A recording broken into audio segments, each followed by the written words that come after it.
and extremely enthusiastic about pushing carts directly into your shin bones.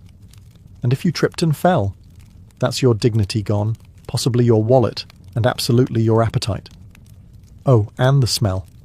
Imagine a hot compost heap having a nervous breakdown. People carried pomanders, little balls filled with herbs, just to survive the scent of their own neighbourhoods.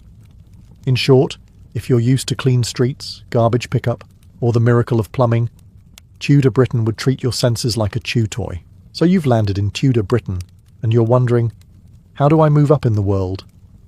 The answer is, you don't. You stay put, like a decorative tapestry nailed to a damp castle wall. Tudor society was neatly stacked like a wedding cake made of stone and passive aggression. At the top, you've got the monarch, a person who could literally order your beheading because your hat offended them. Below that, nobles. Below them, gentry. Below them, merchants.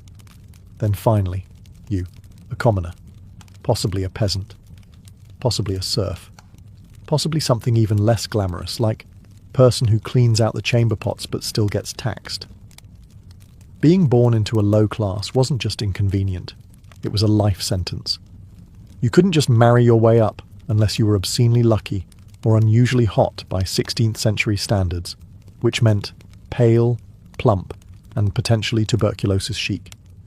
Education for the rich, land for the richer, rights?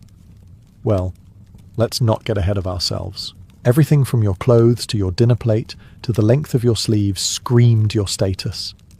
Literally. Sumptuary laws made sure of it. These were actual laws dictating what colours and fabrics you could wear based on your rank. Want to wear purple? Sorry, that's reserved for royalty and people who own more than one fork, and heaven forbid you get ideas. Ambition was considered dangerous. If you spoke too eloquently, someone might accuse you of witchcraft or treason, both of which came with the charming side effect of being publicly executed in front of a jeering crowd and a meat pie vendor.